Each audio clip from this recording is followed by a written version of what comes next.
नमस्कार विद्यार्थी मित्रांनो, तर आज आपण बघू द्वितीय सत्रांत परीक्षेचा भूगोलचा पेपर तुम्हाला कशा प्रकारे येईल। तर लक्षात ठेवा, तुम्हाला भूगोलचा पेपर हा 40 मार्काचा येईल आणि याला वेळ राहील 2 तास। आता यामध्ये प्रश्न कशा प्रकारे विचारतात हे पण आपण बघू। पहा, पहिला प्रश्न काय दिला आहे, दिलेल्या पर्यायापैकी योग्य पर्याय निवडून विधाने पूर्ण करा। योग्य पर्याय म्हणजे रिकामी जागा भरा। पहा, आंतरराष्ट्रीय वार रेषेमुळे जगभरात रिकामी जागा कशा प्रकारे सुसूत्रता येते, तर कशामुळे येते? वाहतुकीचे वेळापत्रक। दुसरा, भांडवलशाही अर्थव्यवस्थेत उत्पादन साधनाची मालकी रिकामी जागा कोणाकडे असते, तर कोणाकडे असते? भांडवलशाही व्यवस्थेमध्ये खाजगी व्यक्तीकडे असते। समोरचा, आणि लक्षात ठेवा हा प्रश्न तुम्हाला येईल 4 मार्काचा। समोरचा बघा, नंतर आहे देशातील मध्यवर्ती ठिकाण असल्याने रिकाम जागा शहराचा विकास झाला, तर कोणता शहराचा विकास झाला? यस, नागपुराचा। त्यानंतर नाशवंत वस्तूच्या वाहतुकीसाठी रिकामी जागा उपयुक्त असतात, कोण आहे? हवाई मार्गे। हा झाला पहिला प्रश्न। आता नंतरचा प्रश्न बघा, दुसरा प्रश्न येईल। प्रश्न दुसरा आहे योग्य जोड्या लावा। हा आहे 4 मार्काचा। बघा काय म्हणते, तंत्रज्ञानाचा पहिला, तंत्रज्ञानाचा विकास व यांत्रिकीकरण, याचा आन्सर काय येणार आहे? यामुळे काय होणार? नागरीकरण होणार। त्यानंतर हे त्यानंतर मूळ निवास सोडून दुसरीकडे राहणे। आता एका मूळ निवास सोडून दुसरीकडे राहणे म्हणजेच काय होणार? क म्हणजे काय? स्थलांतर। त्यानंतर 75% पुरुष बिगर शेती व्यवसायात राहणे, याचा आन्सर काय? यस, नागरी प्रदेश म्हणजे शहरी प्रदेश आहे, नागरीला म्हणतात शहरी प्रदेश। त्यानंतर कचऱ्याची समस्या कशामुळे होत आहे? तर यस, नियोजनाचा अभाव। सध्या नियोजनाचा अभाव आहे, त्यामुळे कचऱ्याची समस्या निर्माण जास्त होत आहे। समोरचा प्रश्न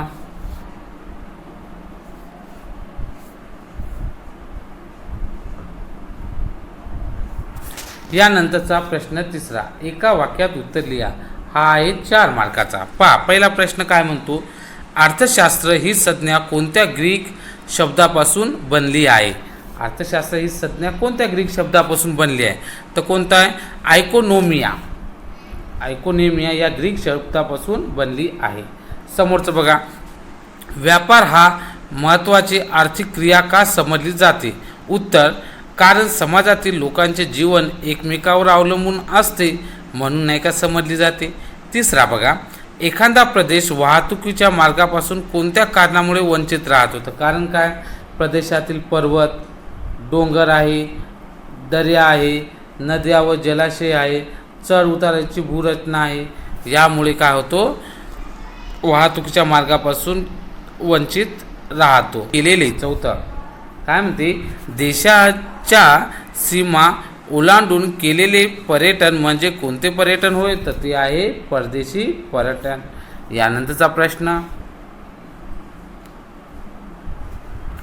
पहा, प्रश्न चौथा अ, दिलेल्या भारताच्या नकाशा आराखड्यात पुढील पर्यटन स्थळे दाखवा। म्हणजे भारताच्या नकाशामध्ये हे स्थळे दाखवायचे आहे। किती आहे? कोणतेही 4 इथं दिले आहे तुम्हाला। किती दिले आहे? पूर्ण 6।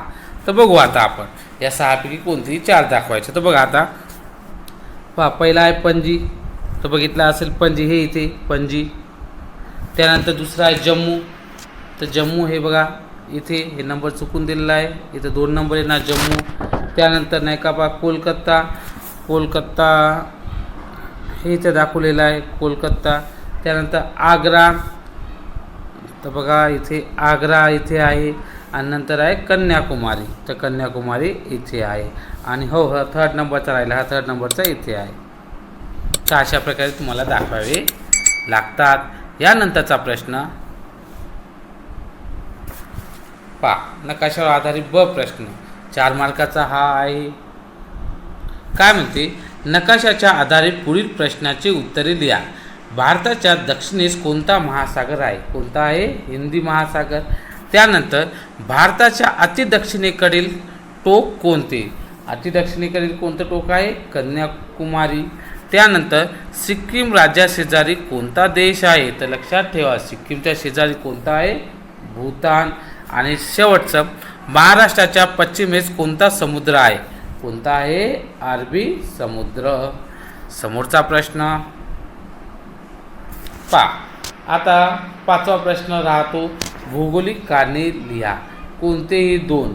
हा राहील 6 मार्काचा, म्हणजे प्रत्येक प्रश्नाला किती राहणार? 3 मार्क. कोणतेही दोनच लिहायचे. तर पहा, पहिला कोणता आहे? पृथ्वीवर दिवस पॅसिफिक महासागरात सुरू होतो. म्हणजेच काय म्हणतात? पृथ्वीवरचा दिवस पॅसिफिक महासागरात सुरू होतो. याचे भौगोलिक कारणे लिहा. तर उत्तर पहा, भूगर्भावरील एखाद्या ठिकाणी दिवसाची सुरुवात झाली तर त्या ठिकाणच्या पूर्वेकडे व पश्चिमेकडे कोणता दिवस धरायचा यावरून गोंधळ झाला असता. हे टाळण्यासाठी विशाल पॅसिफिक महासागरावरून जाणाऱ्या व 180 डिग्री रेखावृत्ताला अनुसरून आखलेल्या आंतरराष्ट्रीय वाररेषेवर पृथ्वीवरील दिवस सुरू होतो व संपतो. थोडक्यात पृथ्वीवरील नवीन दिवस हा पॅसिफिक महासागरात सुरू होतो. तर हे सर्व त्याचं भौगोलिक कारण आहे. समोरचं बघा. आता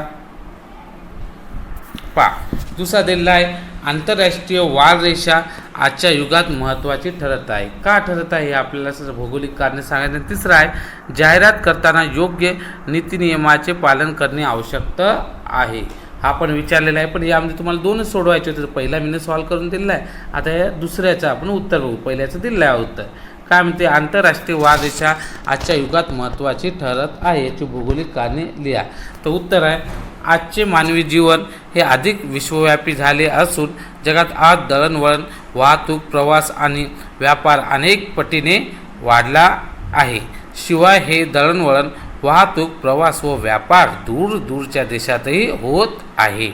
यामुळे या सर्वात उत्तम समन्वय ठेवण्यासाठी तारीख व वार यात प्रवासामुळे होणारा बदलातील गोंधळ टाळण्यासाठी आंतरराष्ट्रीय वाररेषा अत्यंत महत्त्वाची ठरत आहे. म्हणून आंतरराष्ट्रीय वाररेषेमुळे जागतिक वाहतुकीचे वेळापत्रक योग्य पद्धतीने सांभाळले जात आहे. याच कारणाने आंतरराष्ट्रीय वाररेषा आजच्या युगात महत्त्वाची ठरत आहे. या समोरचा प्रश्न आता. तर बघा बेटा, समोरचा प्रश्न काय म्हणते? पुढील सांख्यिकी माहितीच्या आधारे जोडस्तंभालेख काढा व त्याखालील प्रश्नाचे उत्तरे लिहा. हा आहे 6 मार्काचा प्रश्न. तर आपल्याला जोडस्तंभालेख काढायला लागेल आणि याखाली प्रश्न आहे त्याचे उत्तर द्यायला लागेल. खूप सोपा प्रश्न आहे बेटा. पहा, तुम्हाला दिलं आहे इथं सांख्यिकी माहिती दिली आहे. पहा, चीनची निर्यात मूल्य किती? 2143. आयात मूल्य 1960. त्यानंतर भारतची निर्यात मूल्य 272. आयात मूल्य 380. त्यानंतर ब्राझीलचे दिलेलं आहे 190. निर्यात मूल्य 241. आयात मूल्य. त्यानंतर संयुक्त संस्थाने याची निर्यात मूल्य दिलं आहे 1510 आणि आयात मूल्य किती दिलं आहे?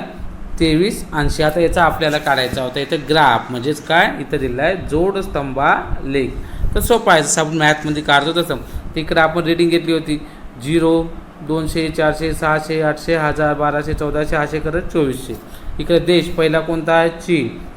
आता लक्षात ठेवा, आपण काय केलेलं आहे?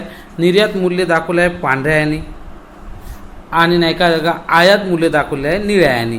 म्हणजे पहा, चीनची नाही का निर्यात मूल्य किती होते? 2143. तर बघा, चीनची जी निर्यात मूल्य ही आहे किती आहे? 2143. त्यानंतर चीनचे आयात मूल्य किती होते? 1960. हे बघा, हे आयात मूल्याचा ग्राफ काढला किती?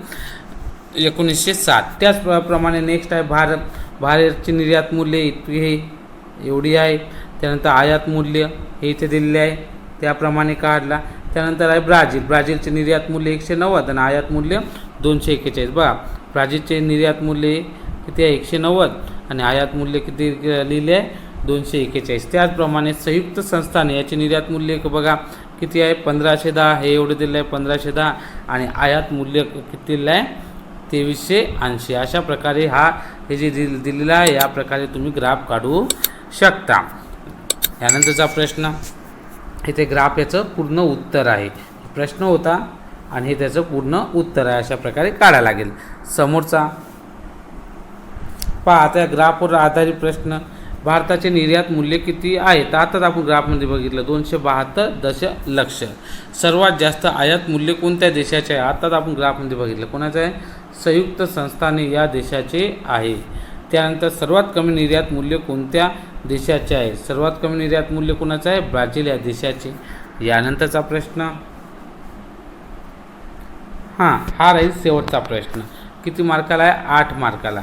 पुढील प्रश्नाचे सविस्तर उत्तरे लिहा. तर आपल्याला 2 सोडवावं लागेल याच्यात. तर नाही का 2-3 देतील, 2 सोडवावं लागेल. पहा, पहिला भ्रमणध्वनीचा उपयोग करून कोणकोणत्या प्रकारे संदेशवहन करता येतो? भ्रमणध्वनी म्हणजेच आपला मोबाईलचा उपयोग करून कशा प्रकारे संदेशवहन म्हणजे एकापासून दुसऱ्याकडे मॅसेज कसा पाठवता येतो, तर हे बघायचं आहे. तर पहा, पहिला पॉईंट आन्सरमध्ये भ्रमणध्वनीचा वापर करून प्रत्यक्षपणे संभाषण साधून शाब्दिक व तोंडी स्वरूपाचे संदेशवहन करता येते. त्याचप्रमाणे व्हिडिओ कॉलिंग देखील करता येते. म्हणजे काय, भ्रमणध्वनी प्रत्यक्ष संभाषण म्हणजे आपण डायरेक्ट कॉलवर बोलू शकतो आणि त्यानंतर व्हिडिओ कॉल पण करू शकतो. त्यानंतर समोर मॅसेजच्या सहाय्याने शाब्दिक व लिखित स्वरूपाचे संदेशवहन करता येते. मॅसेजच्या स्वरूपात पाठवतो आपण, व्हॉट्सअपवर पाठवतो किंवा असे पण मॅसेज पाठवू शकतो, संभाषण करू शकतो. मोबाईलमध्ये विविध ॲपच्या सहाय्याने शाब्दिक व अशाब्दिक स्वरूपाचे संदेशवहन करता येते. आता मोबाईलमध्ये विविध ॲप जसं नाही का व्हॉट्सअप झालं, इंस्टाग्राम झालं, यानुसार बी आपण संदेशवहन करत असतो. हे झाला पहिला प्रश्न याच्यातला. त्यानंतर पहा दुसरा काय, आपल्या जिल्ह्यात कोणकोणती पर्यटन स्थळे विकसित करता येतील हे कारण लिहा. आणि तिसरा काय म्हणते, आंतरराष्ट्रीय वाररेषा पृथ्वीवरील कोणत्याही भूभागावरून का गेली नाही? तर असा दिलेला आहे बेटा. तर लक्षात ठेवा, आता आपण याच्यातले 2 सोडवायचे होते, पहिला सोडवला. आता आपण नाही का तिसरा बघू. पहिल्याचे उत्तर सांगितलेले, आता तिसऱ्याचे बघा. काय म्हणते, आंतरराष्ट्रीय वाररेषा भूगर्भावरून गेली असती उत्तरामध्ये, तर या भूगर्भातील रेषेच्या पश्चिमेकडे एक वार व तारीख व पूर्वेकडे त्याच्या मागची तारीख व वार अशी परिस्थिती उद्भवली असती. शिवाय ही रेषा काल्पनिक रेषा असल्याने भूगर्भावरती नक्की केव्हा ओलांडली व तेथे नक्की कोणता वार व तारीख चालू आहे हेही समजणे फार कठीण गेले असते. हा सर्व गोंधळ टाळण्यासाठी आंतरराष्ट्रीय वाररेषा कोणत्याही भूगर्भावरून न नेता ती पूर्णपणे समुद्रावरून गेली आहे. तर अशा प्रकारे आपला हा भूगोलचा पेपर पूर्ण झालेला आहे. तुम्हाला अशा प्रकारे वेगवेगळ्या सब्जेक्टचे नाही का पेपर पाहिजे असेल किंवा तुमच्या एज्युकेशनचे व्हिडिओ पाहिजे असेल तर नाही का तुम्ही आपल्या चॅनलला एकदा लाईक करा आणि आपल्या चॅनलला सबस्क्राईब करा. ओके बेटा, थँक्यू. आणि तुम्हाला भूगोलच्या पेपरसाठी बेस्ट ऑफ लक.